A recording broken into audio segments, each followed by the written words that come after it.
चलो हम लोग क्या देख रहे थे, पोटेंशियोमीटर ना, क्या देख रहे थे, पोटेंशियोमीटर। तो पोटेंशियोमीटर क्या है बताया गया था ना, व्हाट इज पोटेंशियोमीटर। पोटेंशियोमीटर एक डिवाइस है, पोटेंशियोमीटर एक डिवाइस है जिसका यूज हम कहाँ करते हैं, तो सेल के ईएमएफ को मेजर करने में, सेल के ईएमएफ को मेजर करने में, सेल के इंटरनल रेजिस्टेंस को प्राप्त करने में, सेल के इंटरनल रेजिस्टेंस को प्राप्त करने में, और दो सेल का ईएमएफ के कंपेयर करना हो, अगर दो सेल का ईएमएफ का कंपेयर करना हो तो वहां पे हम लोग पोटेंशियोमीटर का यूज करते हैं। क्लियर। यानी पोटेंशियोमीटर क्या है, तो ये एक डिवाइस है जिसका यूज हम कहाँ करते हैं, तो सेल के ईएमएफ को मेजर करने में, इंटरनल रेजिस्टेंस को मेजर करने में, और कहाँ करते हैं, तो दो सेल के ईएमएफ को कंपेयर करना हो, तुलना करना हो, तब हम इसका यूज करते हैं। क्लियर। इसके बाद क्या था कि principal of potentiometer, principal of potentiometer, ठीक है, जो बोर्ड एग्जाम में आता है 2 नंबर का। तो भाई प्रिंसिपल ऑफ पोटेंशियोमीटर क्या होता है, V directly proportional to L, V directly proportional to L, जहां V क्या है, पोटेंशियल है या पोटेंशियल डिफरेंस, पोटेंशियल है या पोटेंशियल डिफरेंस है, पोटेंशियल डिफरेंस है। तो भाई potential difference between any 2 points, between any 2 points is directly proportional to, is directly proportional to length of that wire, length of that wire, बताया था ना। यानी हिंदी में क्या बोले थे, है ना, विभव मापी के सिद्धांत के अनुसार किसी दो बिंदुओं के बीच का विभवांतर, किसी दो बिंदुओं के बीच का विभवांतर, है ना, उन दोनों बिंदुओं के बीच की तार की लंबाई का समानुपाती होता है। यहां तक बताए थे, क्लियर है। फिर देखो प्रोपोर्शनल को हटाते हैं तो क्या आता है, कोई कांस्टेंट आता है। प्रोपोर्शनल को हटाएंगे तो कोई कांस्टेंट आएगा, इस कांस्टेंट को क्या कहते हैं, पोटेंशियल ग्रेडियंट, पोटेंशियल ग्रेडियंट। तो भाई ग्रेडियंट, तो A इक्वल टू कितना, V by L, V by L। तो पोटेंशियल ग्रेडियंट क्या है, तो potential difference per unit length is called potential gradient, potential difference per unit length is called potential gradient, है ना। यानी प्रति इकाई लंबाई में विभवांतर को, प्रति इकाई लंबाई में विभवांतर को हम लोग क्या करते हैं, विभव प्रवणता करते हैं। ठीक है, तो ये हो गया, इसका यूनिट बताया था ना, वोल्ट। आपका पोटेंशियल का कितना, वोल्ट, लेंथ का कितना, मीटर, तो वोल्ट पर मीटर, वोल्ट पर मीटर। क्लियर। यहां तक कल आपको बता दिया गया। चलिए नेक्स्ट हम लोग देखते हैं।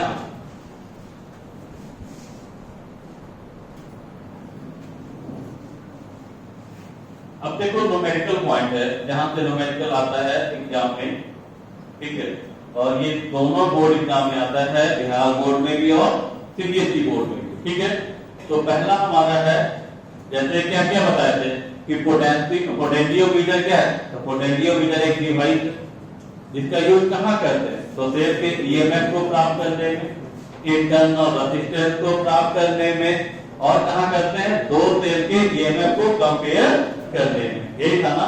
तो देखो यहाँ पर पहला है find the EMF of a cell, find the EMF of a cell. क्या निकालना है बाबू, EMF of a cell, cell का EMF निकालना। ठीक है, तो किसके सहारे, पोटेंशियोमीटर।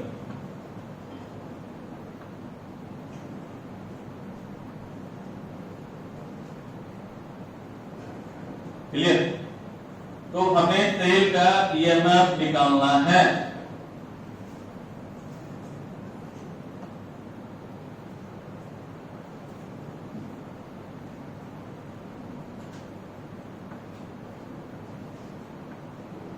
मान लो ये A है और ये B है, और ये जॉकी जिसको मूव करवाते हैं वायर पर, है ना, किसके लिए, तो बैलेंस पॉइंट को सर्च करने के लिए, किसको, बैलेंस पॉइंट। याद है बैलेंस पॉइंट का मतलब बताए थे और बोले थे अभी दो तीन जगह पे दिखेगा। तो पहला कहाँ दिखा था? सबसे पहले बैलेंस पॉइंट का जिक्र कहाँ हुआ था? Balance Wheatstone bridge.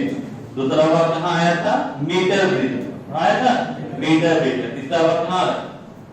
पोटेंशियोमीटर। तो बैलेंस का मतलब क्या बताया थे कि इससे कैरेट पास नहीं करना चाहिए। तो इससे कैरेट पास नहीं करेगा, ये कब पॉसिबल है?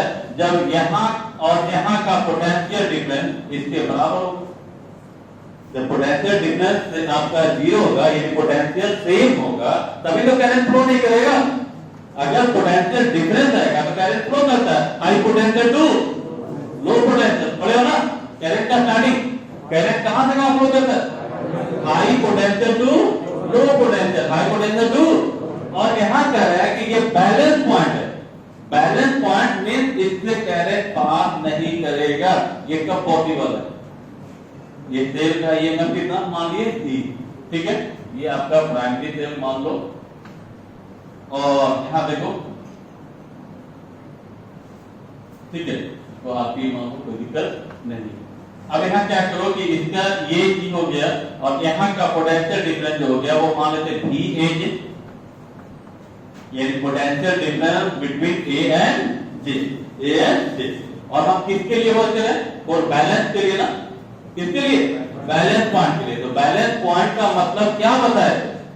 जैसे ही आपको बैलेंस पॉइंट सुनाई दे, आपके माइंड में क्या जाना चाहिए कि गैल्वेनोमीटर से कैरेट पास नहीं करेगा, गैल्वेनोमीटर से कैरेट पास नहीं करेगा। और ये कब पॉसिबल है? जब यहाँ से यहाँ का पोटेंशियल डिफरेंस और इसका पोटेंशियल है ना, दोनों क्या हो? सेम। क्या लिखोगे? यानी इसका मतलब हो गया भी A J is equal to ई। ये कहां से है? और बैलेंस पॉइंट है ना। हालांकि एग्जाम में जब हमें बनाना होता है, न्यूमेरिकल आता है ना, तो हमें डायरेक्ट फॉर्मूला के मतलब होती है, प्रूवमेंट की जरूरत नहीं होती है। ठीक है, अभी तो प्रूवमेंट दे रहे। तो भी A J is equal to E, है ना। अब बताओ, by principle of potentiometer, by principle of potentiometer क्या जानते हो? तो V डायरेक्टली प्रोपोर्शनल टू, जानते हैं? बाय प्रिंसिपल ऑफ पोटेंशियोमीटर क्या जानते हैं? V directly proportional to L। अभी जस्ट पता है, ठीक है। तो भाई V directly proportional to L है, तो इसको नहीं लिख सकते E directly proportional to L। लिख सकते हैं या नहीं लिख सकते? लिख सकते हैं, ठीक है। तो भाई E directly proportional to L आया ना, E directly proportional to L। तो इसको लिख सकते हो E1 अपॉन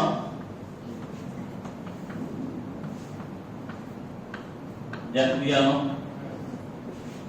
लिख सकते हैं E1 upon E2 is equal to L1 upon L2, L1 upon L2। किसी को आपत्ति? किसी को?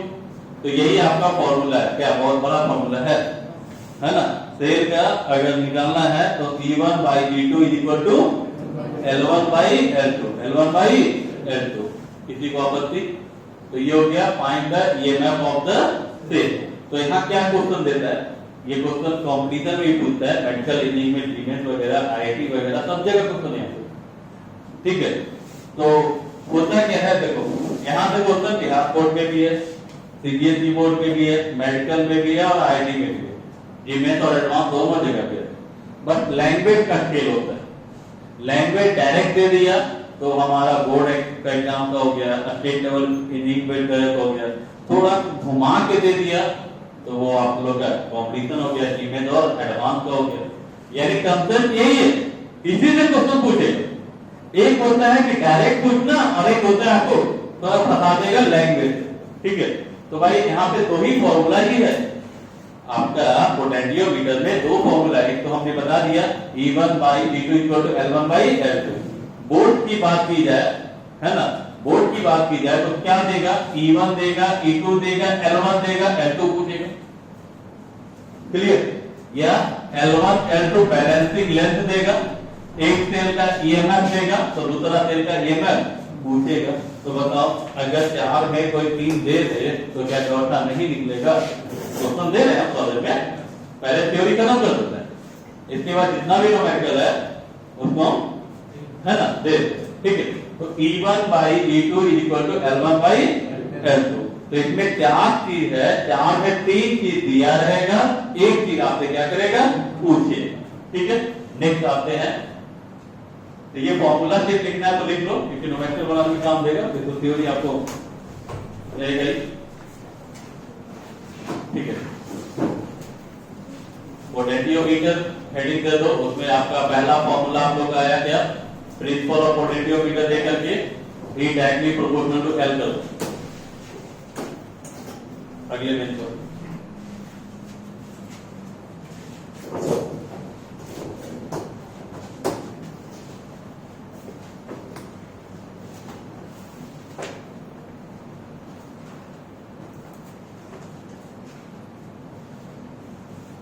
ठीक है, एक फॉर्मूला आप ये नोट कर लो, E directly proportional to L, that is E1 by E2 is equal to L1 by L2। ये न्यूमेरिकल के लिए।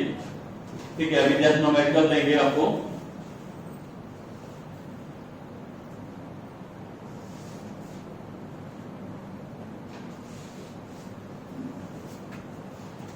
पीछे एसी चालू है क्या, कूलिंग कर रहा है पीछे कैसे, हमें तो नहीं लग रहा। पीछे का कूलिंग में दिख रहा है नहीं?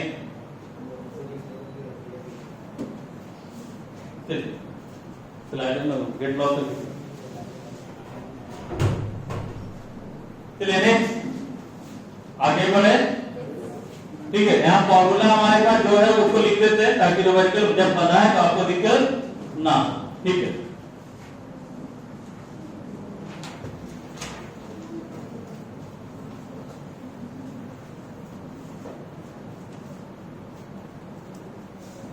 देखो नेक्स्ट क्या है कि अब हम लोग आते हैं find the internal resistance of the cell. Find the internal resistance of the cell, यानी सेल का क्या निकालना हमें, इंटरनल रेजिस्टेंस, आंतरिक प्रतिरोध। कैसे निकालेंगे तो आपको ध्यान दें।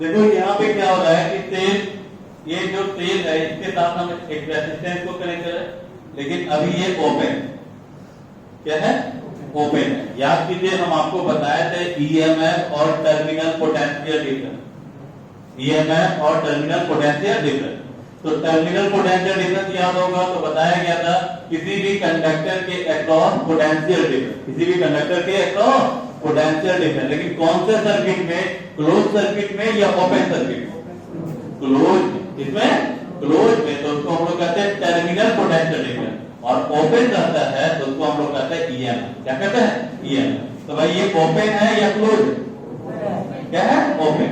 तो कहता है कि वेट, देखो बार बार हम रिपीट कर रहे हैं कि हमें न्यूमेरिकल आता है या डायरेक्ट फॉर्मूला आता है। बोर्ड के एग्जाम की बात करें तो हमारा अगर एग्जाम में आता है तो हमें न्यूमेरिकल बनाने का मतलब है तो डायरेक्ट फॉर्मूला में याद होना चाहिए। अभी हम लोग मेन क्लास में बैठे हुए तो हम आपको प्रूफमेंट दे, जैसे हम प्रूफमेंट नहीं देंगे, हम चाहते तो डायरेक्ट फॉर्मूला देते और उसी से क्वेश्चन को क्या करते, डील कर देते, काम चल जाता। लेकिन आप मेन बैच में बैठे हो तो हम इसको प्रूफमेंट दे रहे हैं, भाई कहां से आए, तो व्हेन की इज क्लोज, जब की क्या हो, क्लोज। तो भाई जब की क्लोज होगा तो आप लिख सकते हो यहाँ का पोटेंशियल डिफरेंस होगा वो किसके बराबर होगा, ईएमएफ, क्योंकि ये तो ओपन सर्किट है तो ये आपका क्या कहलाएगा, ईएमएफ। और इसका इसका क्या होगा, सेम होगा। तो V is equal to E, that is E directly proportional to आप लिखोगे L1, इसको मान लेते हैं बैलेंसिंग लेंथ कितना पे जा रहा है, L1, कितना पे, L1। इसी ढंग से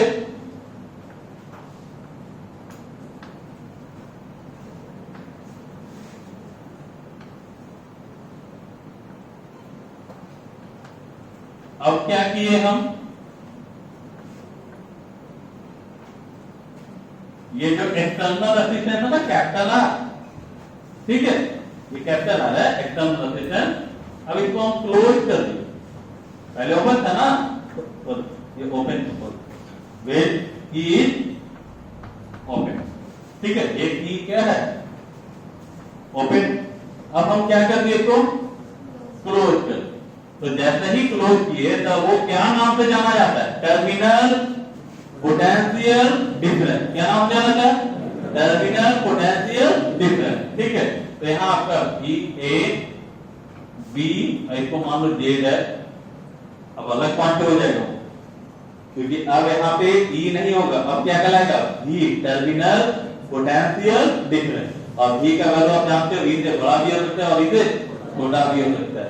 तो भाई यहाँ पे आपका ये क्या है जी, अब मान लेते हैं ये अलग जगह पे जाके क्या हुआ, इसको अब आपको क्या करना पड़ा, थोड़ा बढ़ाना पड़ रहा है या घटाना पड़ रहा है, लेकिन ये अपने जगह से क्या हो गया, शिफ्ट हो गया, चाहे आगे या पीछे। तो पहले जे पे था, अब मान ये कहां पे है, जे डैश पे, तो इसका लेंथ भी चेंज होगा,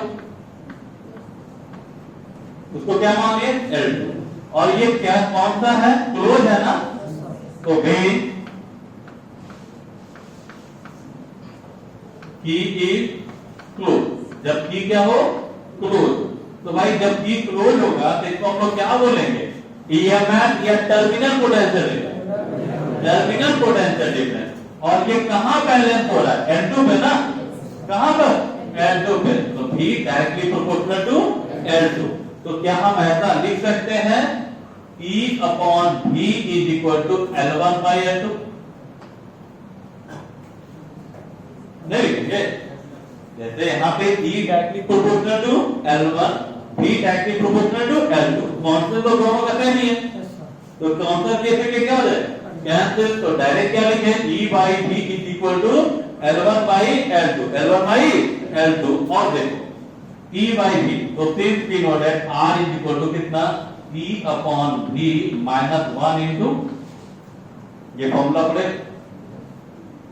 इन रेसिस्टेंस को बताया इंटरनल फ्रेम, ठीक है, और बीबीआई भी बोले थे, ठीक है, ये बीबीआई क्वेश्चन है, मतलब बोर्ड में आता है न्यूमेरिकल में 2 नंबर का, तो R equal to E upon V minus 1 into capital R, जहां E क्या होता है ईएमएफ, V क्या होता है टर्मिनल पोटेंशियल डिफरेंस, R क्या होता है एक्सटर्नल रेजिस्टेंस। तो बापू यहां देखो तो E बाई V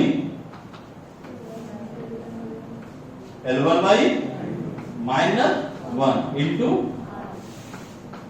क्या किन्हीं को डॉट है किन्हीं को, इसके साथ आपका ये पोटेंशियोमीटर क्या होता है समाप्त होता है, ठीक है।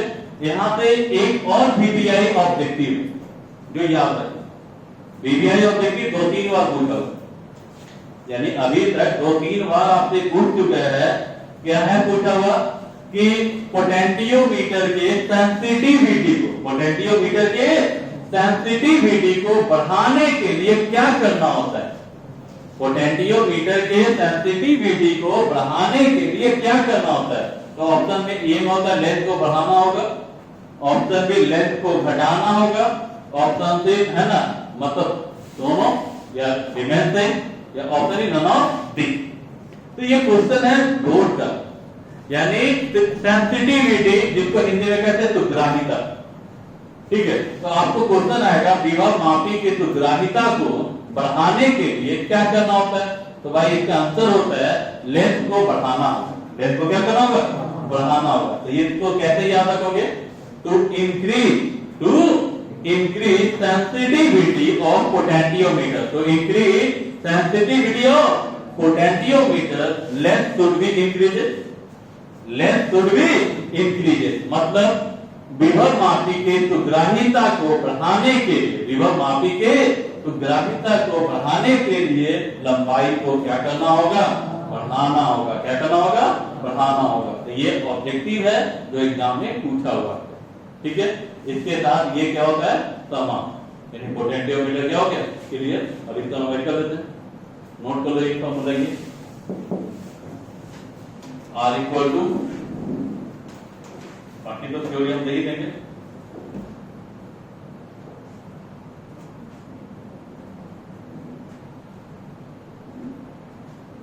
इसका न्यूमेरिकल का हम टाइपिंग करवा दिए, पीडीएफ का आ गया है।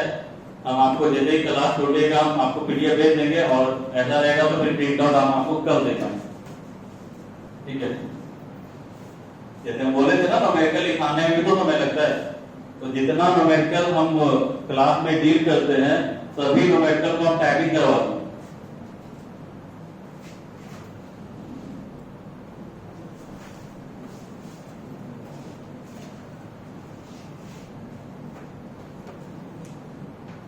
चलिए अब क्वेश्चन लिखा जाए।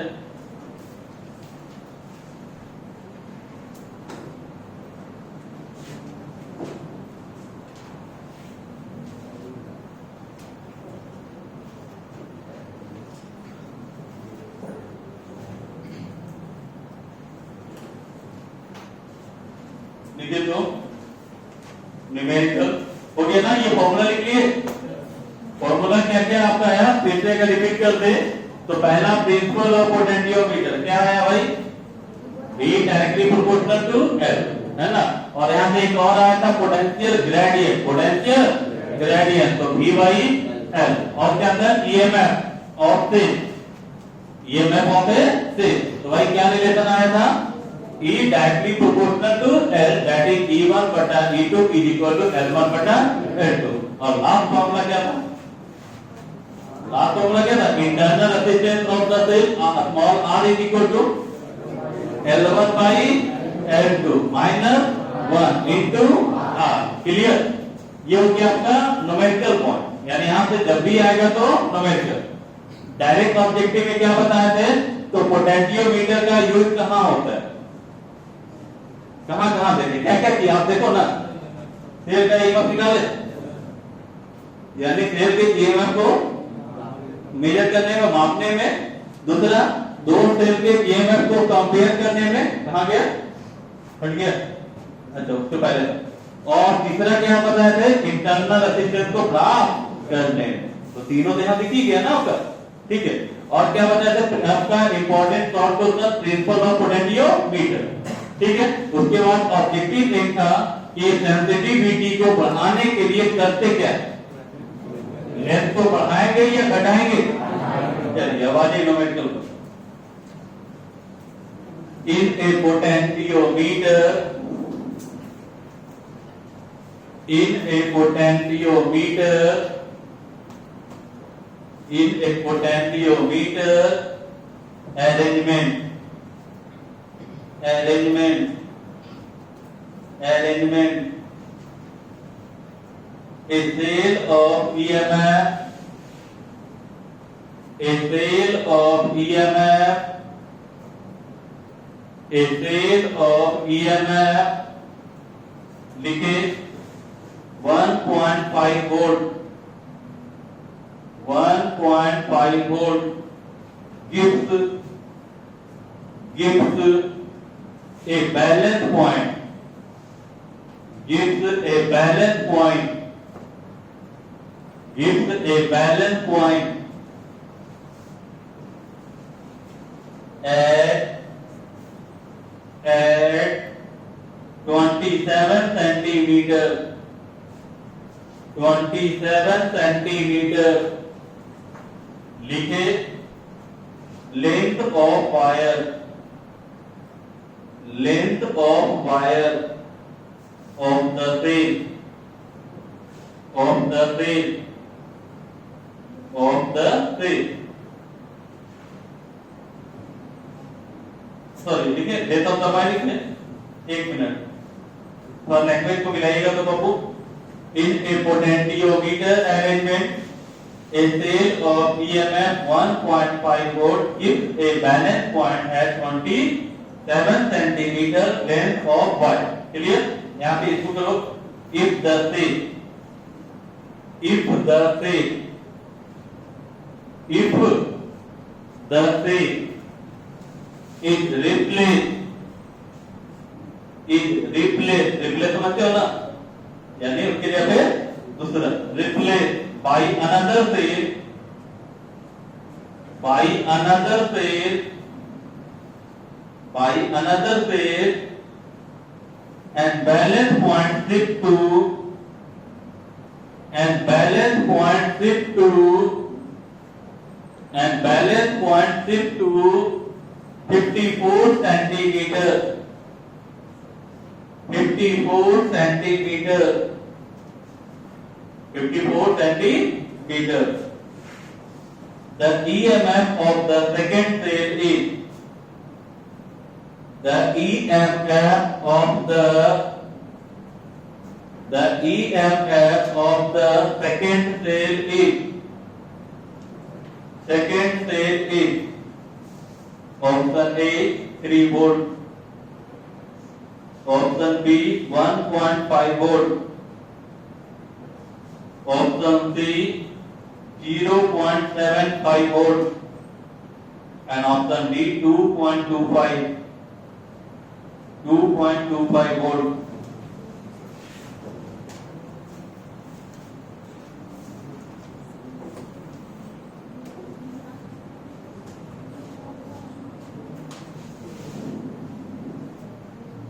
चलिए बनाइए तो बाबू,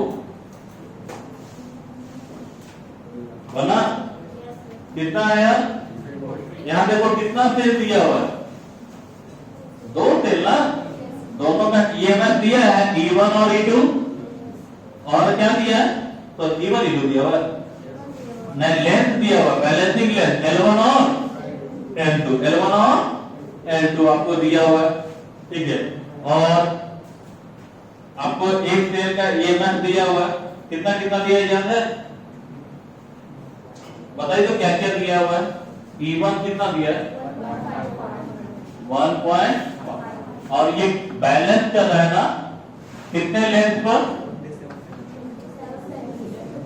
27 सेंटीमीटर। और बताइए जब सेल को क्या किया गया? रिप्लेस, यानी इसको हटा करके दूसरा सेल लगाया गया, तो बैलेंस यहाँ पे कलर 54 L1 हो गई, L2 कितना? 54 सेंटीमीटर। और आपसे क्या पूछा? सेकेंड सेल का ईएमएफ, यही ना?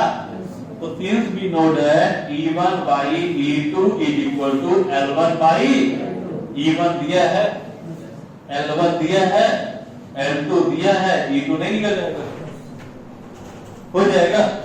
चलिए नेक्स्ट,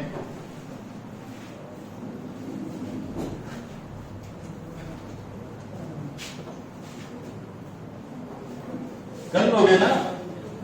कितना आया तो? 3 वोल्ट। नेक्स्ट क्वेश्चन देखो, सीबीएसई बोर्ड का है, ये थोड़ा अच्छा क्वेश्चन है, और इस टाइप का क्वेश्चन कंपटीशन में भी पूछा है। लिखोगे 2 primary 3 of EMF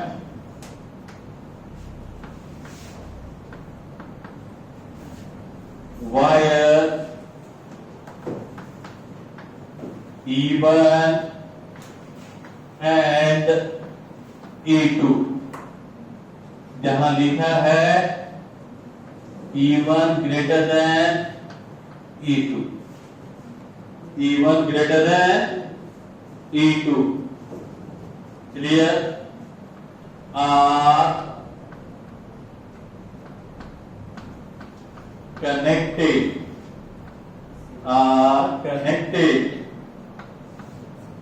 to a potentiometer,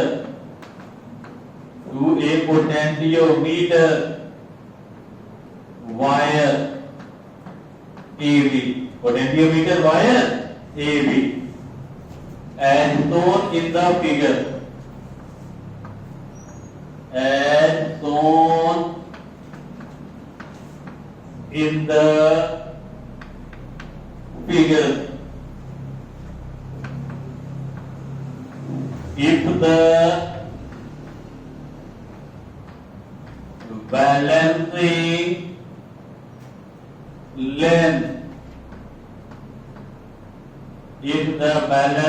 length, for the two combination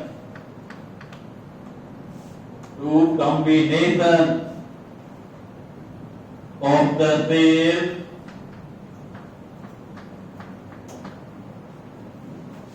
are, देखो ये क्वेश्चन लिखा हुआ है आपका, जो हम आपको आज भेजेंगे ना पीडीएफ, उसमें ये क्वेश्चन लिखा हुआ है। इतना समय लग रहा है, इतना में हम क्वेश्चन क्या करते हैं, बना देते हैं।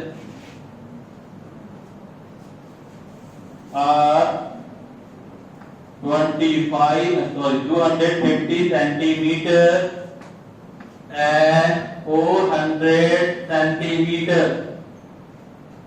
Find the ratio of E1 and E2. Find the ratio of E1 and E2.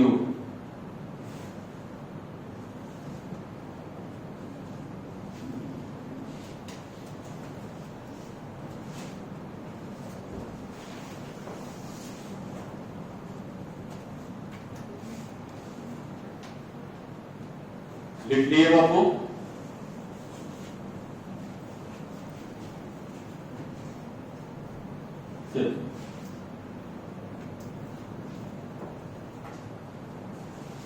आज हम आप लोग को इलेक्ट्रिक करंट का जो है ना लास्ट तक का हमको आपको भेज देंगे फोटो खींच करके, ठीक है, लास्ट तक का। अब इसके बाद हमारे जो बचा ही क्या है, वोल्ट मीटर तो आज ही खत्म कर देंगे। इसके बाद आपका हीटिंग इफेक्ट बचा है, ठीक है, कौन सा, हीटिंग इफेक्ट। तो भाई हीटिंग इफेक्ट हमारा पढ़ना है, उसमें आप लोग 2 क्लास लग जाए, 2-3 क्लास लग जाए, उसके साथ आपका इलेक्ट्रिक करंट क्या हो जाए, समाप्त हो जाए, ठीक है। और इतना हम आपको बोल दिए कि आपका एक भी कंसेप्ट पिछले साल से कम नहीं है, यानी हम किसी तरह का टैक्सी चलाने के फेर में नहीं है। क्वेश्चन 1-2 कम हो जाना वो अलग मैटर, कि क्वेश्चन का कोई लिमिटेशन होता नहीं है, लेकिन थ्योरी एक भी चीज आपका कम नहीं, ठीक है। तो थोड़ा सा आपको भी सपोर्ट करना है। अब एक बच्चा जैसे कल बोल रहा है कि सर हमको आप भेज दिए लेकिन उससे हम लिख नहीं पाते क्लास करने के बाद, ठीक है, नहीं लिखाता है, आप मेहनत नहीं करोगे तो कैसे काम चलेगा। आप हम किसके लिए कर रहे हैं, हम अपने लिए कर रहे हैं। आपको जो यहाँ लिखने का समय है वो हमने बचा करके आपके सिलेबस को क्या कर रहे हैं, मेंटेन कर रहे हैं। और आपके लिए तो बढ़िया परमानेंट लिखा हुआ है और अच्छे बच्चे का कॉपी है, परसेंटेज भी लिखना अच्छा है, और फाइनल टेस्ट का थर्ड टॉपर भी थी, ठीक है। तो कहने का मतलब है कि हम अच्छे बच्चे का भी कॉपी दे रहे हैं, सारे बच्चे का कॉपी थोड़ी मंगाते हैं। अब यहाँ पे जैसे कुछ बच्चे ऐसे लिखते हैं जिसमें आधा सही आधा गलत, उसका रेयर केस में आपको गलती मिलेगी। तो वही बात बोल रहा है कि आपका समय थोड़ा सा हम बचाने का, यहाँ पे देखो आप खुल करके पुराने साल का बच्चा का क्या उससे पहले साल का बच्चे का कॉपी आपके पास होगा, कोई ना कोई सीनियर तो पढ़े ही होंगे मैक्सिमम बच्चे का, ठीक है। आप कॉपी कंपेयर कर सकते हो, हम कहीं भी कंपेयर नहीं चलेंगे, अगर कैसे आपका कहीं भी नहीं चलेगा। हाँ, क्वेश्चन 1-2 आगे पीछे होगा, उसके लिए भी हम अलग उपाय कर दिए, क्योंकि हम भी वो भी नहीं चाहते हैं। उसके लिए हम आपको क्या किए, जितना क्वेश्चन आप क्लास में बनवाते हैं वो सारे का टाइपिंग करके दे, जहां तक हम बना दिए।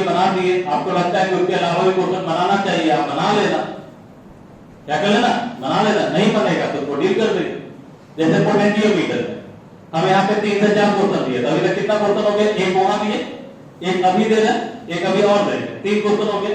तीनों से एक क्वेश्चन क्या कर दिए, देखिए एक सेल पे ये मत, ये थोड़ा सा स्टैंडर्ड क्वेश्चन हो गया, सीबीएसई बोर्ड का क्वेश्चन है, प्लस ये कंपटीशन में भी पूछा हुआ, ये कंपटीशन में भी पूछा हुआ, ठीक है। और एक और क्वेश्चन है जो एनसीईआरटी बुक है, तो जो आपका क्वेश्चन है वो हम आपको क्या करेंगे, देख बस क्वेश्चन आगे पीछे तो हो सकता है, 1-2 क्वेश्चन, वो भी ऐसा नहीं है कि हम पहले पिछला बार मेन बैच में 50 क्वेश्चन बताए हैं तो यहाँ पे 10 क्वेश्चन बताया, ऐसा नहीं होगा।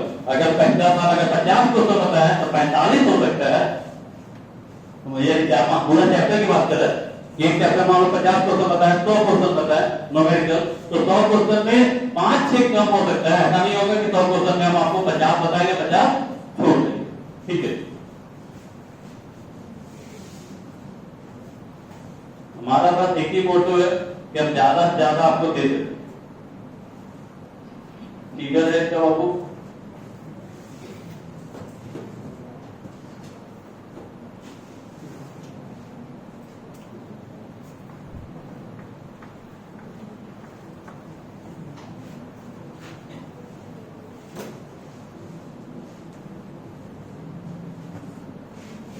चलिए आवाज नहीं, जिनको गप करना है क्लास से बाहर चले जाइए।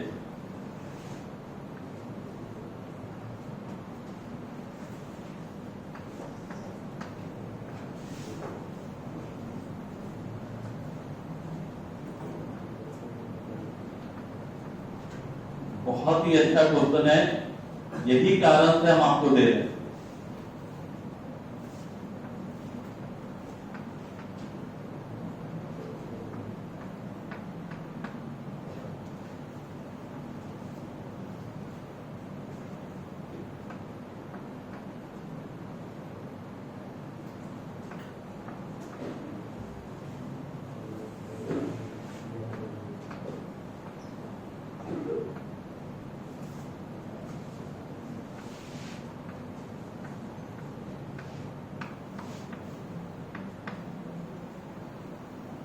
एक फिगर आपको दिया है वो बाबू, ठीक है। देखो पहले इसको सॉल्व करते हैं। यहाँ आपको क्या करना है, फैमिली सेल है, उसका इंटरनल असिस्टेंस है, कुछ भी वगैरह वगैरह, दो सेल दिया हुआ है, उसका ईएमएफ E1 और E2 है, उसको कंबाइन करके जोड़ा गया। तो एक यहाँ है और एक यहाँ, एक बार कंबाइन किया गया तो बैलेंस कहाँ मिला 250 पे, और ऐसे कंबाइन किया गया तो बैलेंस कहाँ मिला 400 पे। ये ना बोल रहा है। तो भाई एक चीज बताओ, ये राइट कनेक्शन है या रॉन्ग कनेक्शन? रॉन्ग कनेक्शन है। कैसे?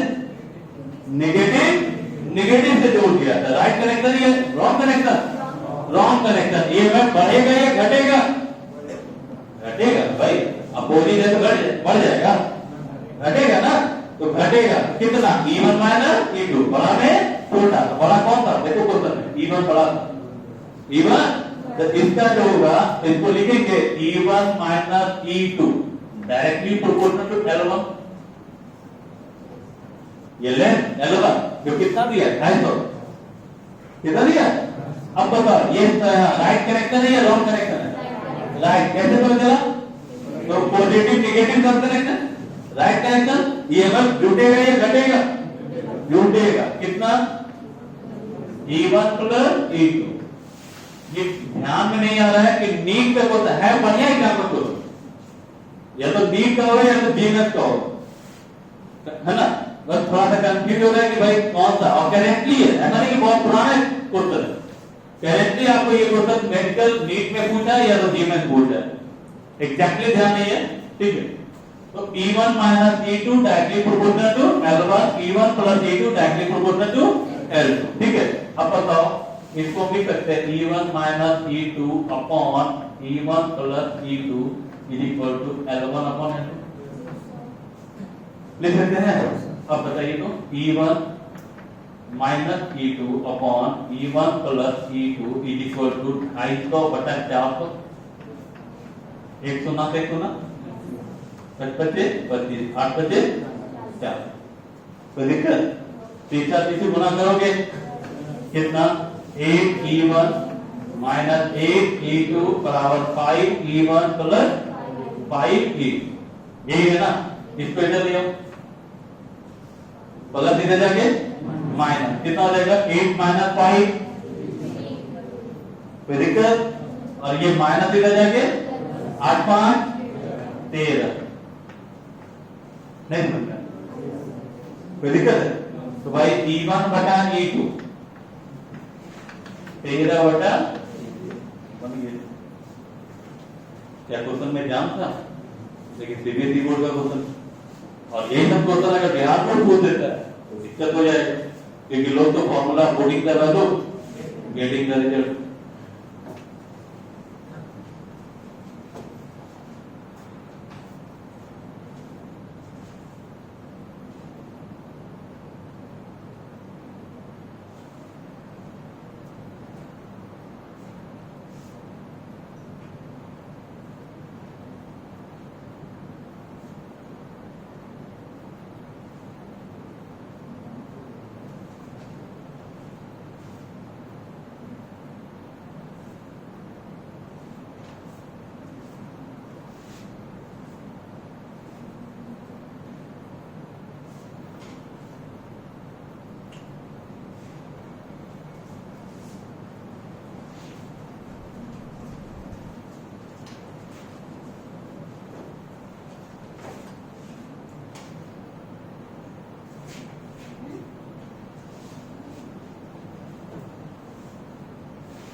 चलिए हो गया।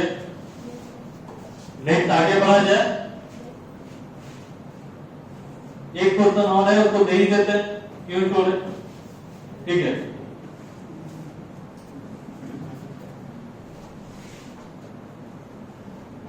देखो अपने आप को आप तैयार करके रखो। बोर्ड का एग्जाम कैसा होगा, क्या होगा, उसके चलते हम लोग है ना, आपको ये भी पता है कि इस बार का क्वेश्चन बहुत ही सिंपल, लेकिन क्या गारंटी तो नहीं है ना। देखिए आपको पहले भी लिख चुका है कि क्वेश्चन बहुत आसान रहेगा, नहीं ना। हम अपने आप को तैयार करके रखेंगे। हल्का दिया तो स्कोर करने के लिए हम वर्क करेंगे, हल्का देगा तो क्या करेंगे, स्कोर करेंगे। ठीक है, तो अपने आप को आप तैयार कीजिए। ठीक है, ये आप गलत कॉपी मत रहिए कि भाई अगर नहीं भी पढ़ेंगे तो काम चल जाए, वो जो होगा देखा जाएगा बाद में।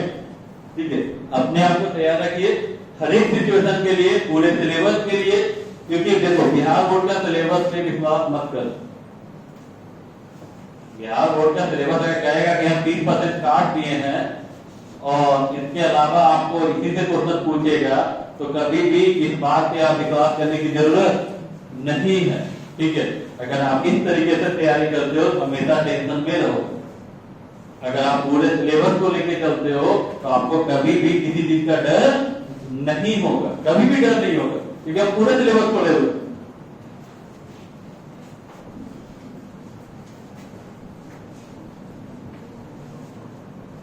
चलिए नेक्स्ट,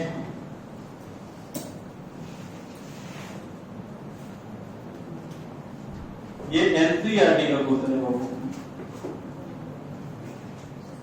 हालांकि क्वेश्चन बहुत यहाँ पे मेरे लैंग्वेज लिखने में बहुत ज्यादा समय लगता है। लिखोगे फिगर्स को, बहुत से लिख लोगे। फिगर्स को in 2.0 फिगर को a 2.0 volt, a 2.0 volt potentiometer, sorry एक मिनट, हाँ potentiometer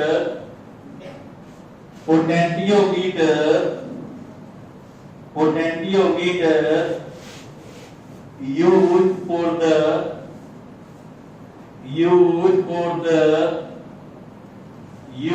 for the determination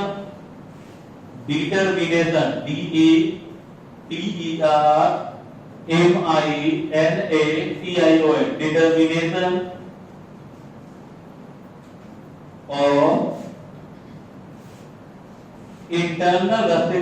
of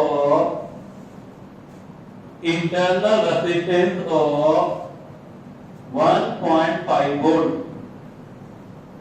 1.5 volt, same 1.5 volt, same CE average, full stop. The balance point of the cell in open circuit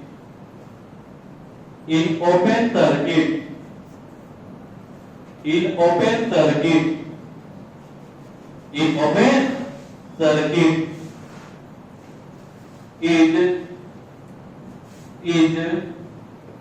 76.3 centimeter, 76.3 centimeter. Full stop. When a resistor of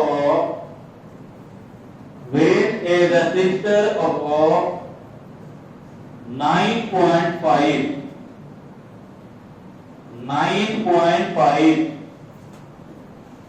ohm is used in the external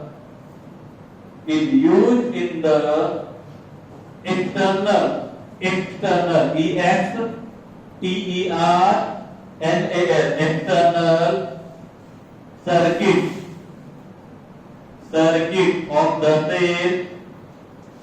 circuit of the cell, comma the balance point shift, the balance point shift, the balance point shift, SHIFT, shift to TO2 64.8 centimeter, 64.8 centimeter. Length of the potentiometer wire, length of the potentiometer wire, length of the potentiometer wire, length of the potentiometer wire. ठीक है बाबू, ठीक है. Full stop. determine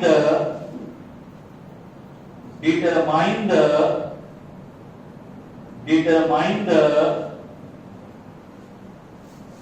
internal resistance of the same. Determine the internal resistance of the same.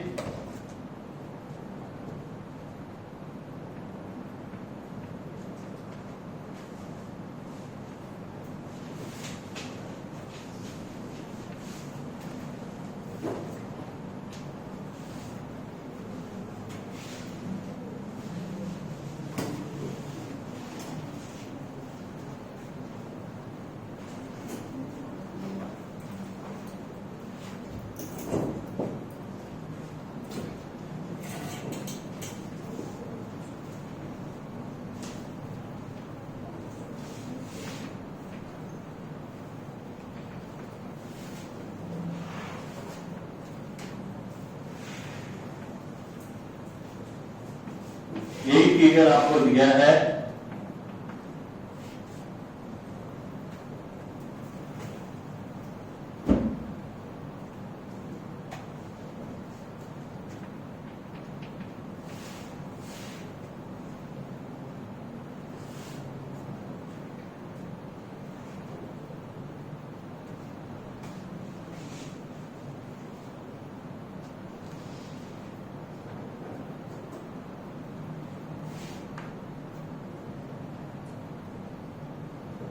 देखो, अगर figure नहीं भी देता ना तब भी हम क्वेश्चन बना सकते थे.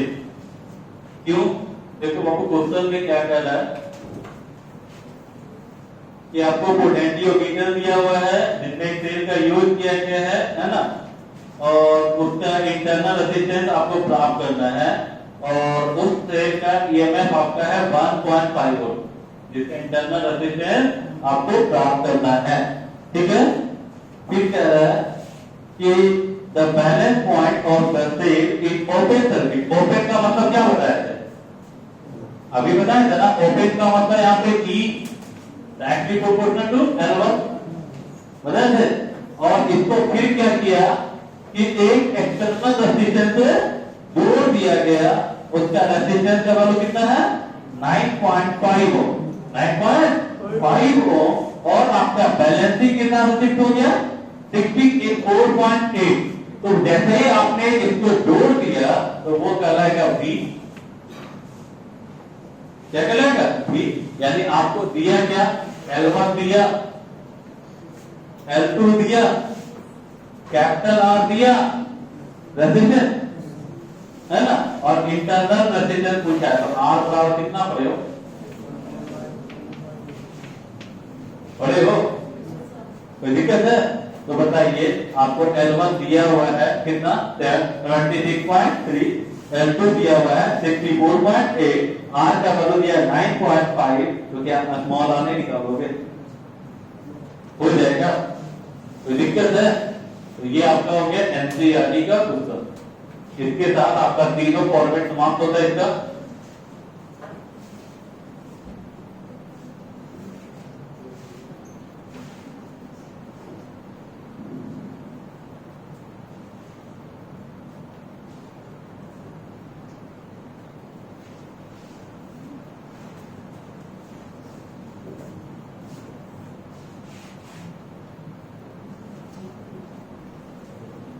L1 कितना है 76.3, L2 64.8 और कैपिटल R 9 पॉइंट कितना है 5 ओम।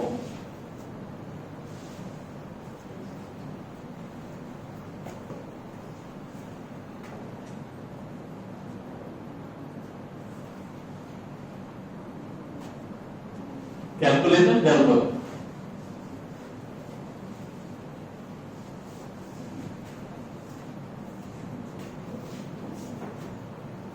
और कल से आप लोग का क्रैश कोर्स बैठ के स्टार्ट हो रहा है, मॉर्निंग 6 to 7 है ना, और एक आपका कितना 10 to 11 स्टार्ट से आपका, यानी हम स्टार्टिंग करें इलेक्ट्रोस्टैटिक से, जो पूरा का पूरा लॉकडाउन में पढ़ाया गया था नहीं, तो हम उसी को स्टार्ट करते हैं और लास्ट में हम आपको इसमें ऑप्टिक्स पढ़ा देंगे, ताकि ऑप्टिक्स क्या है इंपॉर्टेंट है। एक बार हम लोग सबसे पहले पढ़ेंगे, एक बार सबसे लास्ट पढ़ेंगे, ताजा ताजी रहेगा, एग्जाम में लिखने में मजा आएगा, क्योंकि नंबर ऑफ क्वेश्चन इससे ज्यादा आता है ऑप्टिक्स से।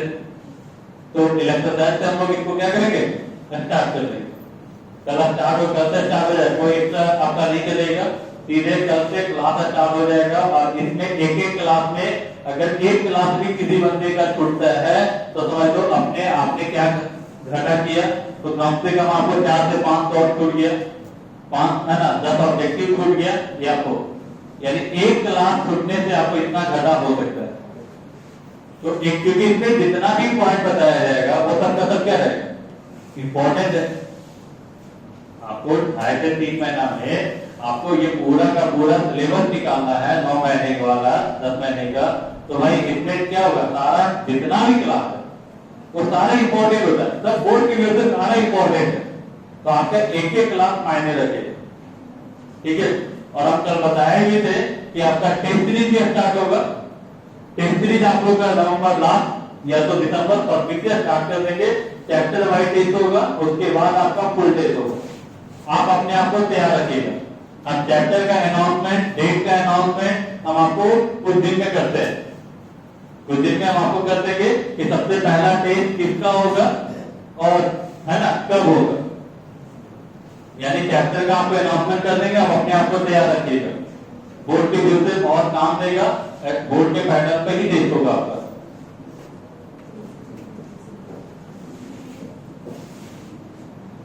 चलिए नेक्स्ट आगे बढ़ते हैं। अब आते हैं वोल्ट मीटर। वोल्ट मीटर नाम से ही क्लियर हो रहा होगा, वोल्ट मीटर। तो किसको मेजर करेगा, वोल्ट को ना,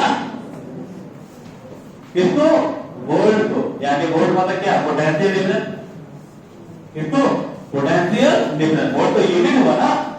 तो भाई वोल्ट मीटर, तो ये भी क्वेश्चन पूछा है बिहार बोर्ड, लगता है 2009 में पूछा कि वोल्ट मीटर का यूज कहां करते हैं। तो पोटेंशियल डिफरेंस को मेजर करने में इसको किया जाता है। तो भाई वोल्ट मीटर क्या है, तो वोल्ट मीटर एक हाई रेजिस्टेंस गैल्वेनोमीटर है। वोल्ट मीटर क्या है, एक हाई रेजिस्टेंस गैल्वेनोमीटर है, जिसका यूज पोटेंशियल डिफरेंस को मेजर करने में किया जाता है। फिर से एक बार, वोल्ट मीटर क्या है, ये एक हाई रेजिस्टेंस गैल्वेनोमीटर है, एक हाई रेजिस्टेंस गैल्वेनोमीटर है, जिसका यूज कहां करते हैं, तो पोटेंशियल डिफरेंस को मेजर करने में किया जाता है। क्या याद हुआ? अगर आपसे कोई पूछे कि वोल्ट मीटर क्या है, व्हाट इज वोल्ट मीटर, तो volt meter is a high resistance galvanometer, is a high resistance galvanometer used to measure potential difference, जिसका यूज हम कहां करते हैं, पोटेंशियल डिफरेंस को मापने में करते हैं। क्लियर?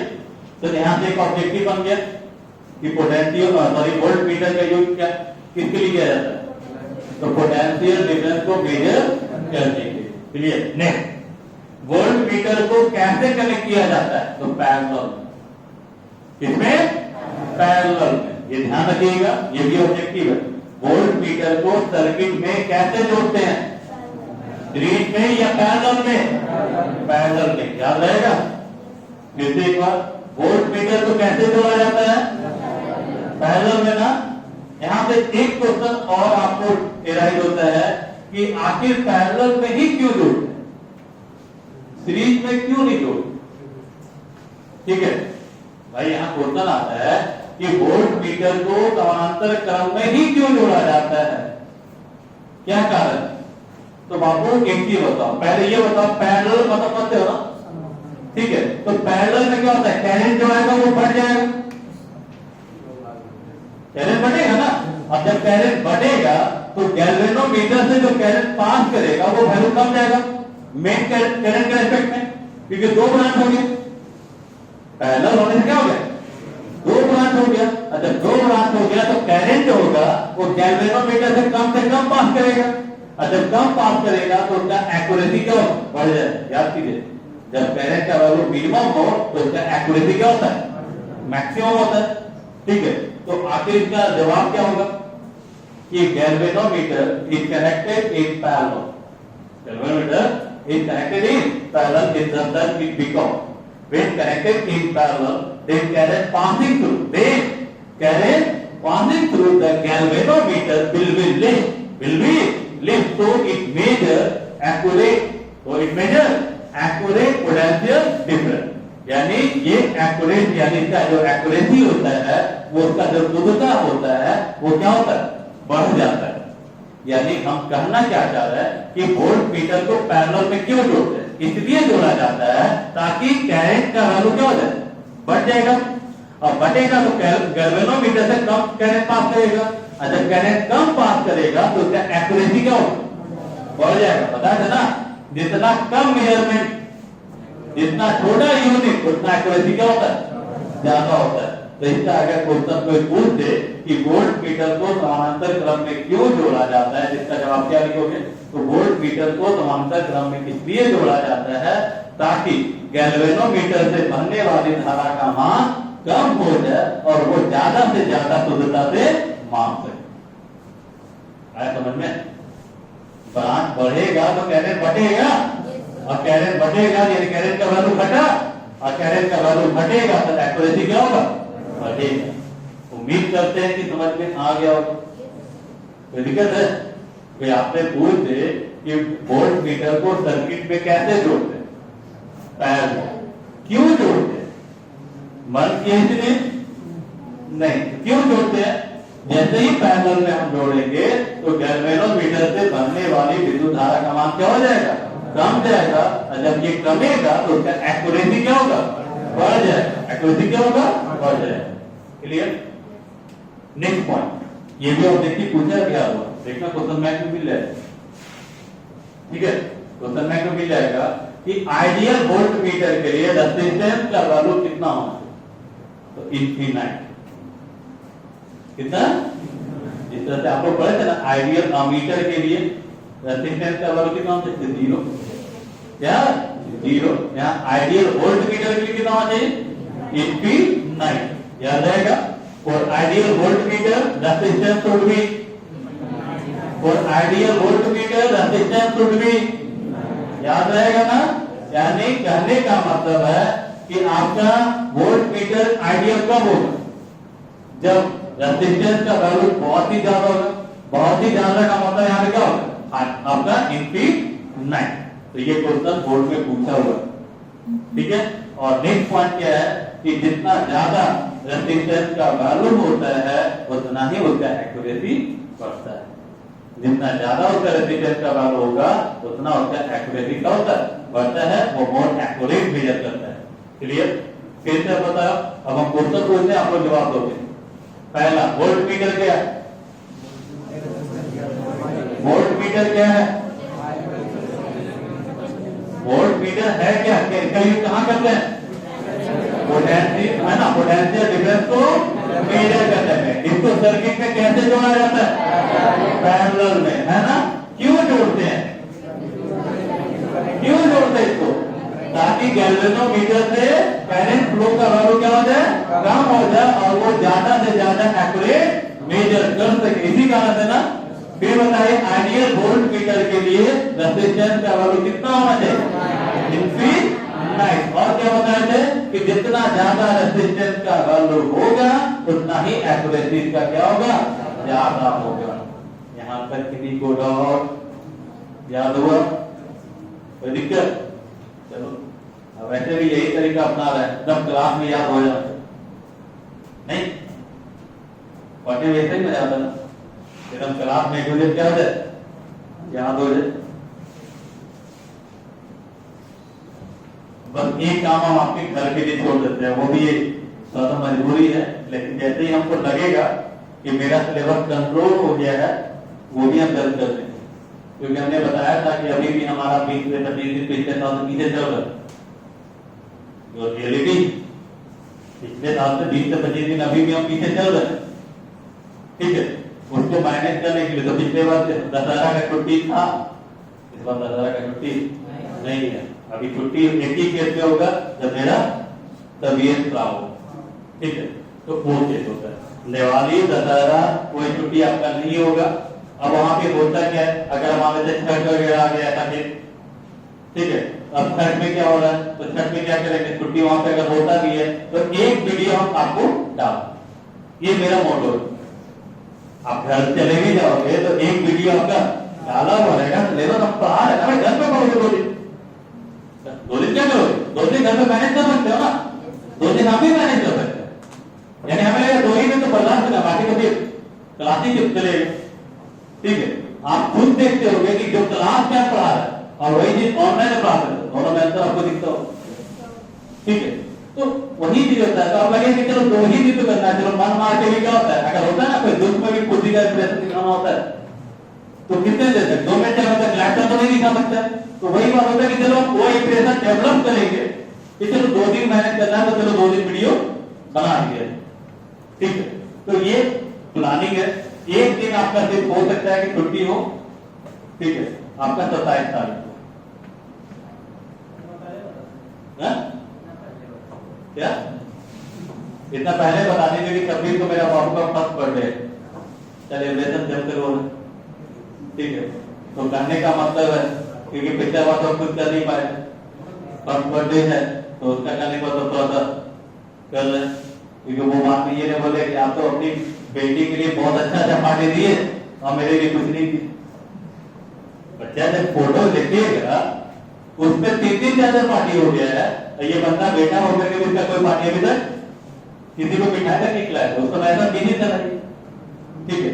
अब यहाँ पे तो हम लोग अभी 1 साल दशहरा का हो गया, तो हम ही सोच रहे कि इसके भी अब एक फोटो रहेगा तो हम दोबारा किए थे, ठीक है। क्योंकि बच्चे लोग में क्या होता है आगे जाके इसी कारण से लॉकडाउन भी है, तब भी हम लोग यहाँ पे करना पड़ता है दोनों को लेकर।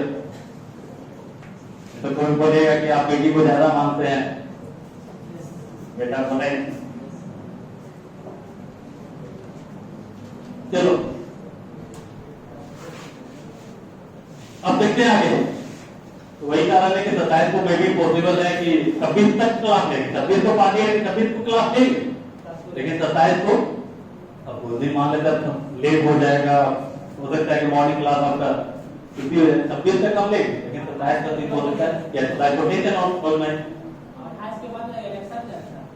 अच्छा 28 को इलेक्शन भी है ना, यहाँ नहीं रहना है, यहाँ नहीं तो होगा, यहाँ रहेगा तब ना बात होगा, है ना। आप लोग पहले से वीडियो बनाने थे, यहाँ जिस दिन रहेगा वो दिन तो बंद रहेगा, ठीक है, वो दिन बंद रहेगा। अगर सिंगल का रहता है तो हम लोग वो लोग रिकॉर्डिंग कर सकते हैं आकर के, हम आके रिकॉर्डिंग करके गा सकते हैं, ठीक है। क्योंकि एक आदमी को चलने को दिक्कत है, क्लास नहीं कर सकते, हम तो आ सकते हैं, अपना काम तो कर सकते हैं, ठीक है। वो रिकॉर्डिंग हम बताए ना, लॉकडाउन आपको पॉजिटिव किया, निगेटिव नहीं किया, हम लोग ने सोच को बढ़ाया है, ये सोच तो सबको बढ़ाया। आज हम बता रहे बिहार का क्या भविष्य होने वाला है, 2021-22 तक पहले तो पूरा का पूरा क्लास डिजिटल हो जाएगा, फुल्ली डिजिटल। अभी तो पार्टियली डिजिटल चल रहा है, प्रोजेक्टर वगैरह। 2021 तक में 99% टीचर पूरा का पूरा बोर्ड स्क्रीन टच हो जाएगा, पूरा का पूरा, ठीक है। सारे बैच का रिकॉर्डिंग क्लास होगा, यानी जो बंदा ऑनलाइन पढ़ना चाहता है ऑनलाइन पढ़ सकता है, ऑफलाइन पढ़ना चाहता है ऑफलाइन पढ़ सकता है, ठीक है। आपका कभी बाई चांस किसी कारण से क्लास छूट गया तो वीडियो डाला जा सकता है, आप उसको वीडियो जाके देख सकते हो, उससे आपका पावर क्या होगा, बढ़ेगा। जैसे आपका क्लास छूट जाता है तो आप मैनेज करते नहीं, तो कम से कम जो छूट गया बाई चांस किसी तरह का क्लास वो उसका आपको वीडियो मिल जाए तो आप उसको मेंटेन कर सकते हो। ठीक है, एक ये बेनिफिट होगा। दूसरा बेनिफिट क्या होगा कि अगर जैसे हम लोग कहीं टूर पे भी जाते हैं तो 5 दिन पहले से वीडियो रिकॉर्ड करके कर देंगे, लाइव स्ट्रीम कर देंगे। यहाँ पे सारा कुछ तो है ही मेरे पास। मान लीजिए हम कहीं टूर पे भी जाते हैं तो उसके क्लास तो बंद हो जाता है 5 से 6 दिन तक। अब क्या किया जाएगा कि हम पहले से 5 से 6 क्लास का वीडियो बना कर रखेंगे। जब हमको पता है कि 1 महीने बाद हमारा टिकट है यहाँ जाने का तो हम क्या करेंगे, 5 से 6 वीडियो बना कर रख देंगे, क्लास चलते रह जाए, क्लास बंद नहीं होगा। बीच में कभी लाइव आके आपका जो डाउट होगा उसको क्लियर कर देंगे। तो ये बेनिफिट मिले। कहीं ना कहीं हम लोग तो सोच को क्या किया, बढ़ाया। नहीं तो कभी भी इस तरह के कलाम आप पहले किए थे, लेकिन लगा कि इसका कोई ज्यादा बेनिफिट नहीं है। लेकिन अब इसको मजबूरी हो गया कि अगर कोई बच्चा क्लास छूट रहा है तो उसको कैसे मेंटेन किया जाए। तो ये बेनिफिट ही है। हमारा कहना है कि हमारे लिए कुछ ना कुछ पॉजिटिव ही लेके है, निगेटिव नहीं लेके है। चलो अब आते हैं वोल्ट मीटर। यहां तक तो बता दिए। आज का क्लास का क्या क्या नहीं बताइए, याद है क्या क्या बताया था? पोटेंशियोमीटर ना, पोटेंशियोमीटर क्या है? पोटेंशियोमीटर क्या है, इसका यूज कहां करते हैं? तो पोटेंशियोमीटर एक डिवाइस है जिसका यूज कहां किया जाता है? ईएमएफ को मेजर करने में, सेल के इंटरनल रेजिस्टेंस को प्राप्त करने में और दो सेल के ईएमएफ को कंपेयर करने में इसका उपयोग किया जाता है। ठीक है। नेक्स्ट प्रिंसिपल ऑफ पोटेंशियोमीटर क्या बताए थे? किसी भी वायर के 2 पॉइंट के बीच का पोटेंशियल डिफरेंस उसके लेंथ का समानुपाती होता है। क्लियर। इसके बाद आपको बताया गया था पॉइंट कि ये find the EMF of the cell. वहां पे आपको आया था E directly proportional to L, E directly proportional to L, मतलब E1 बटा E2 is equal to L1 बटा L2। क्लियर है। नेक्स्ट नेक्स्ट अब क्या बताया कि आपका find the internal resistance of the cell. तो small r is equal to कितना? L1 by L2 minus 1 into R। लेकिन एक चीज ध्यान रखना, L1 क्या है लिखा नहीं रहता। क्वेश्चन अभी बनाया था, L1 लिखा था नहीं। वो लिखा था कि जब सर्किट ओपन है तो बैलेंसिंग यहाँ, जब सर्किट क्लोज है तो बैलेंसिंग यहाँ है। तो ध्यान रखना L1 क्या है, जब सर्किट ओपन हो तो बैलेंसिंग है ना। L2 क्या है, जब सर्किट क्लोज हो तो आपका बैलेंसिंग लें, ये ध्यान रखना। अब L1 L1 by L2 minus 1 into R तो समझ में आ जाता है, लेकिन L1 कौन है और L2 कौन है ये कौन बताए? क्वेश्चन तो बता नहीं रहे। आपको समझना होगा कि L1 कौन है और L2 कौन है। अगर सर्किट ओपन है L1, अगर सर्किट क्लोज है तो क्लियर। इसके बाद वोल्ट मीटर आपको बताया। एक पॉइंट और बताए थे कि अगर पोटेंशियोमीटर के सेंसिटिविटी को बढ़ाना है तो क्या करेंगे, लेंथ को बढ़ाएंगे या घटाएंगे? कोई दिक्कत? चलिए आगे बढ़े। अब देखिए एक क्वेश्चन और आपका आ रहा है बिहार बोर्ड का। ये क्वेश्चन ऑब्जेक्टिव में भी आता है और क्वेश्चन में भी आता है। जिस तरह से हम बताए थे how to convert galvanometer into meter, बताए थे, याद है या भूल गए? क्या है, क्या करते, कैसे करते उसको? How to convert galvanometer into meter. Galvanometer को अमीटर में कैसे बदलते? बताए थे स्मॉल रेजिस्टेंस को गैल्वेनोमीटर के साथ पैरेलल में जोड़ते हैं, बताया थे ना। सब खा पी के बचा रहे। अब अगर नहीं पढ़ोगे तो कब पढ़ोगे? लास्ट में हमको लगता है कि खड़ी उठाना पड़ेगा। ठीक है, पहली बार हम जानते हो ध्यान से, उसके बाद तो दूसरा मीटर हमको पता ही है। पहली बार हम आपको इतना मेहनत कर रहे हैं कि आपको याद रहे। अब इसके बाद भी अगर हम पूछेंगे, अगर आप नहीं बताओगे तो लास्ट में मेरा दूसरा उपाय तो ऐसी। देखो अब यहाँ क्या पढ़ रहे हैं, how to convert galvanometer into voltmeter. How to convert galvanometer into voltmeter, यानी गैल्वेनोमीटर को वोल्टमीटर में कैसे जो है ना कन्वर्ट करते हैं, कैसे बदलते हैं। तो बाबू बस उल्टा कर दो। उल्टा मतलब वहां क्या था, आज लोअर वैल्यू था ना, लोअर रेजिस्टेंस था ना, या हाइयर रेजिस्टेंस, क्या हो जाएगा हाइयर रेजिस्टेंस। वहां क्या था, पैरेलल था ना, यहाँ 3 कर, क्या कर दोगे 3। फिर देखो गैल्वेनोमीटर को अमीटर में बदलने के लिए क्या कर दो, अब और रेजिस्टेंस को पैरेलल में जोड़ते थे। उल्टा बताओ क्या हो, हाइयर रेजिस्टेंस को किसमें जोड़ोगे, सीरीज में, किसके साथ, गैल्वेनोमीटर के साथ। तो वो क्या कहलाएगा, वोल्ट मीटर। क्या कहलाएगा, वोल्ट मीटर। फिर से एक बार, to convert galvanometer into volt meter, to convert galvanometer into volt meter, है ना। क्या करेंगे, be connect higher resistance, be connect higher resistance in series, higher resistance in series with galvanometer, higher resistance in series with galvanometer. उम्मीद करते हैं कि समझ में आ गया होगा। आया कि नहीं है, कौन सा रेजिस्टेंस, हाइयर या लोअर, सीरीज या पैरेलल, सीरीज, है ना। वो किस में कन्वर्ट हो जाएगा, किसमें कन्वर्ट हो जाएगा, वोल्ट मीटर में ना, किसमें, वोल्ट मीटर में। अगर आपसे कोई पूछ दे कि गैल्वेनोमीटर को वोल्ट मीटर में कैसे बदलते हैं, क्या लिखोगे, गैल्वेनोमीटर को वोल्ट मीटर में बदलने के लिए उच्च मान के प्रतिरोध को, उच्च मान के प्रतिरोध को गैल्वेनोमीटर के साथ, गैल्वेनोमीटर के साथ श्रेणी क्रम में जोड़ दिया जाता है, श्रेणी क्रम में जोड़ दिया जाता है। याद हुआ, कोई दिक्कत है, लगता तो नहीं, क्या दिक्कत है, और कम रिप्लाई आ रहा है, और बोलना चाहिए क्या, बैटरी डिस्चार्ज करवा दोगे, इतना बार तो रिपीट कितने बार, एक बार भाई। क्या हमने बताया कि गैल्वेनोमीटर को वोल्ट मीटर में कैसे बदलते हैं, क्या कीजिएगा, हाइयर रेजिस्टेंस को जोड़िएगा कि लोअर रेजिस्टेंस को जोड़िएगा, सीरीज में या पैरेलल में, सीरीज में। वो किसमें कन्वर्ट हो जाएगा, वोल्ट मीटर में, वही ना।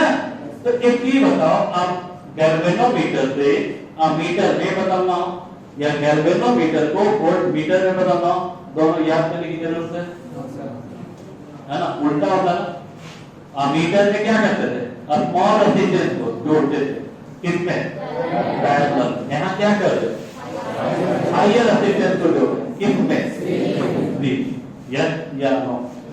यहाँ तक किसी को दिक्कत, अब ऑब्जेक्टिव भी पूछता है, यहाँ से पूछा भी होगा बोर्ड में, है ना। ऑब्जेक्टिव भी पूछेगा, है ना। क्या पूछेगा, a galvanometer can be converted into volt meter, galvanometer को वोल्ट मीटर में बदला जा सकता है ना, by connecting option a small resistance in series, small resistance in parallel, higher resistance in series, higher resistance in parallel,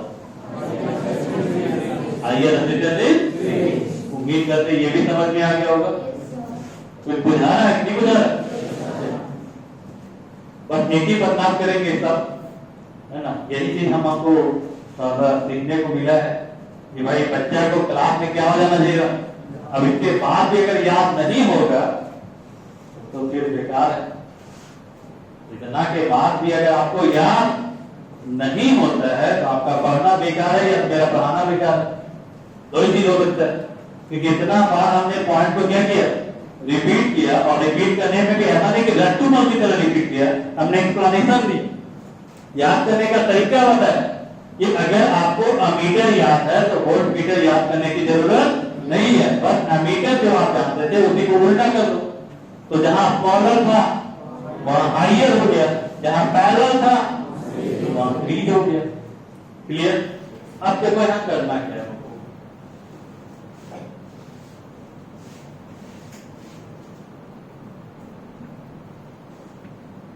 ये galvanometer है। अब हम इसमें क्या करेंगे, हाइयर रेजिस्टेंस को जोड़ेंगे, सीरीज में या पैरेलल में, सीरीज में या पैरेलल में, तो सीरीज में। तो ये क्या कहलाता है बाबू, वोल्ट मीटर। ये जो फिगर है वो गैल्वेनोमीटर का है या वोल्ट मीटर का है? वोल्ट मीटर का। ये क्या है? तो वोल्ट मीटर। यस या नो? ठीक है। तो ऐसे नहीं लिखा रहता है, आपको फिगर पे भी लिख के देते। आप अगर कहीं बुक वगैरह देखते हो ना तो ऐसे रहता है, सर्किट में जोड़ देगा, तो ये आपको ऐसे लिखा रहेगा, वोल्ट पैरेलल में रहेगा। जैसे मान लो यहाँ रेजिस्टेंस, यहाँ कोई बल्ब है, अब इसका पोटेंशियल डिफरेंस मेजर करना है, यहाँ वोल्ट मीटर को जोड़ देंगे। ठीक है, चलिए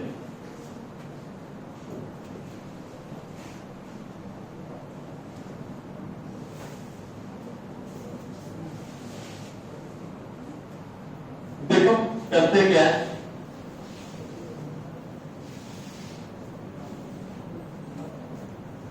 मान लो यहां से करंट जो पास कर रहा आई थी, करंट पासिंग थ्रू गैल्वेनोमीटर, ठीक है। और ये जो पोटेंशियल डिफरेंस मेजर कर रहा है वो कितना है? कितना? तो आई बराबर आपका क्या होगा? वी, वी बाई आर, बोले ना। तो आई कितना? आई टी, भी तो भी है ही, और आर, तो बताओ ये आर और ये आर सीरीज में या पैरेलल? तो सीरीज में R1 प्लस R2, तो क्या लिखोगे? R प्लस R, इसको हम ऐसा लिखे R प्लस R डी बराबर D बटा आई डी। यस या नो? नहीं होगा। तो R बराबर E बाई आई माइनस,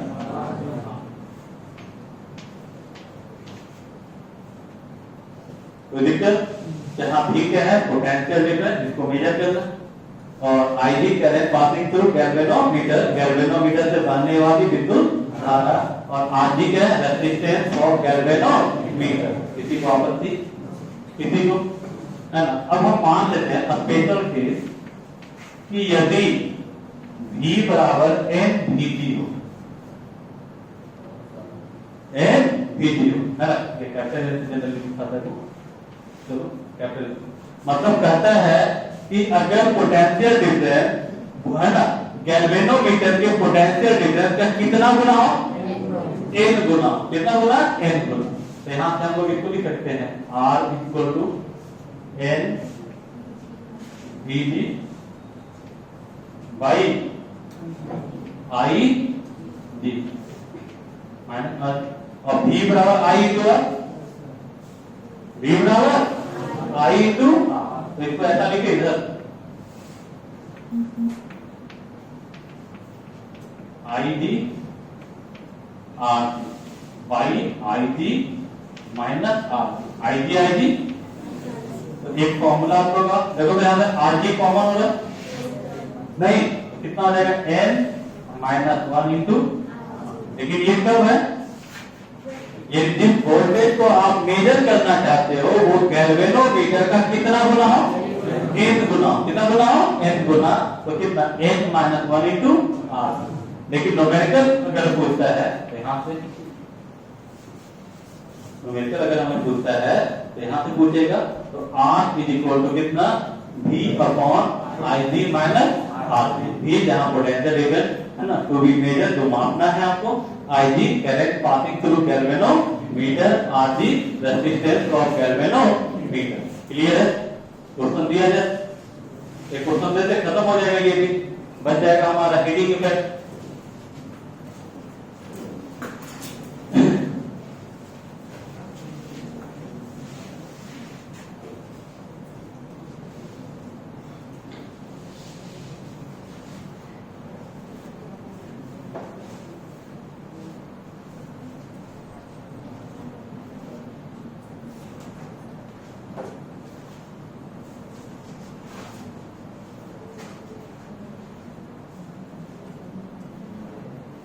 लिखिएगा,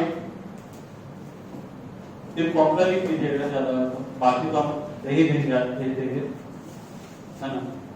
अगर हमें नहीं याद होगा तो आधे घंटे में मैसेज कर दीजिएगा, आधे घंटे थोड़ी, 9 बजे तक तो क्लास ही है मेरा, ठीक है। 10 बजे तक आप मैसेज कर दीजिए सर भेज देने के लिए थ्योरी, ठीक है, कभी कभी याद नहीं होता है।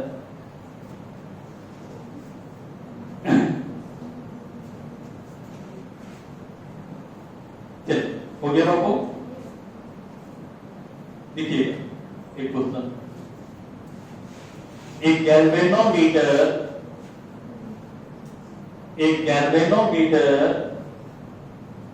with a coil, a galvanometer with a coil of resistance, with a coil of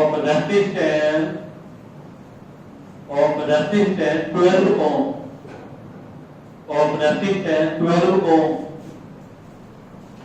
so SW, so full FULL, full scale, SCALE, scale deflection, full scale deflection, DEFLECTION, deflection, full scale deflection for a current of 2.5 milliampere, 2.5 milliampere.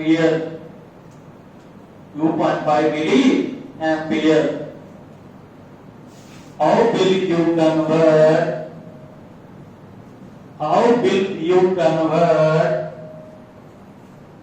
will you convert this meter into voltmeter?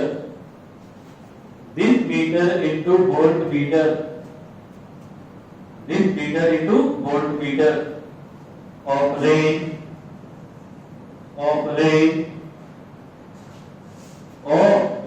0 to 10 volt, 0 to 10 volt, यानी इसको मापना कहां तक है?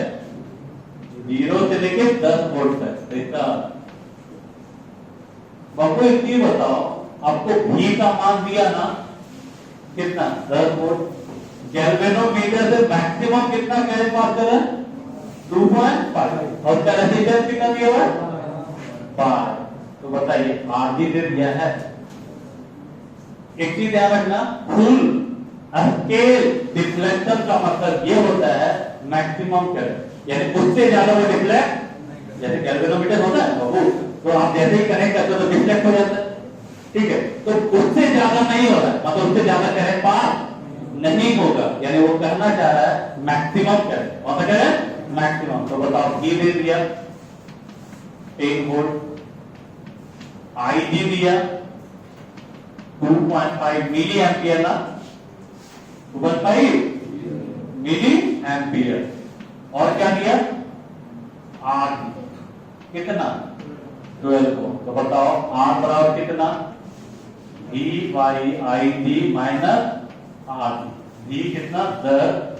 2.5 मिली, मतलब 10 का power -3, minus calculation करोगे, यहाँ देखो माइनस देने जाके प्लस, और ये पॉइंट डालोगे तो कितना होगा? क्या होगा? 2500, यानी 4 गुना 10 का पावर 3 नहीं, माइनस 12, तो 4000 माइनस 12 कर लोगे। इसके साथ ये भी आपका क्या होता है? समाप्त होता है। आज कितना करेंगे बाबू? 18 हो गया, चलो 19 20 तक समाप्त हो जाएगा।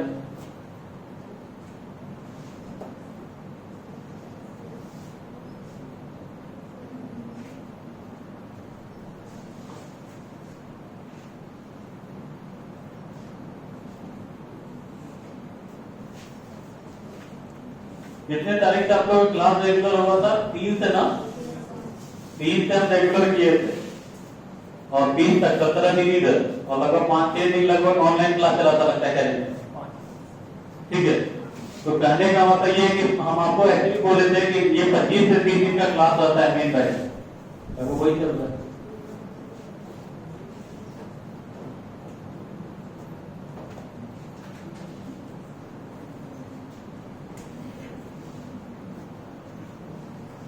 इसके बाद तो छोटा छोटा चैप्टर है, इसको बंद कर दीजिए।